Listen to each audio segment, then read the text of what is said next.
Within Ouagadougou, there's an area where we visited recently where there's a bridge over a small river that last September got flooded. This area is completely isolated in the wet season when this floods, and what it does is it causes literally tens of thousands of people to become homeless and have no access to health or food.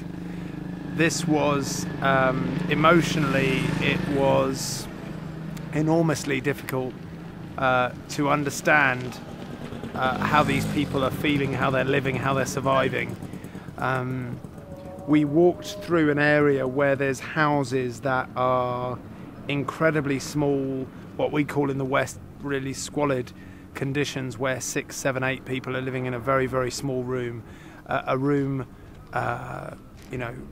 6 to 10 feet squared, absolutely maximum.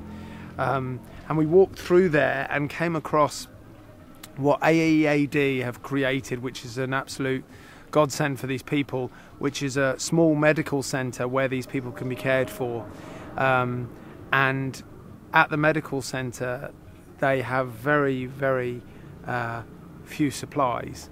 And the challenge they have currently is that in the wet season, when something like last September struck them, they can't get an ambulance to that area. So when people are very sick with malaria, with AIDS, or other associated conditions, they can't get help to them, so these people are dying.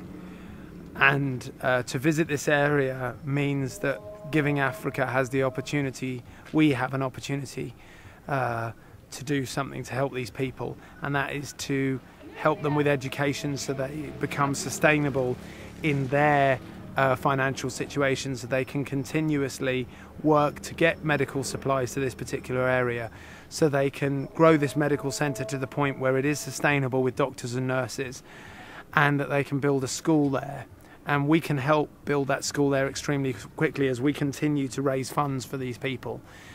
We came across 3 or 4 ladies in this area, amazingly talented women that have machines that are making cloth, just so they take months to make one piece of cloth that at home would be 10, 15 pounds.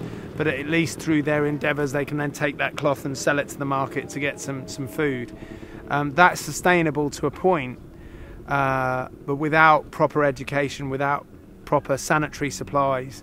They also have a baby unit there, and without care at the level that we can supply with funds and to give them a school so they can educate themselves, they're in this constant loop of poverty, most of all through the fact that they get cut off from the rest of society and have to fend for themselves without adequate resources.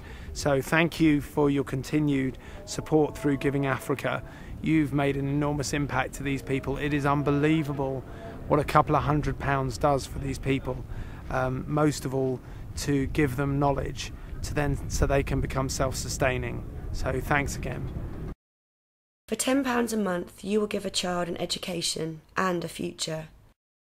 This child will then lift another 12 people out of poverty. To make a real difference now to thousands of children in Burkina Faso, please go to www.givingafrica.org.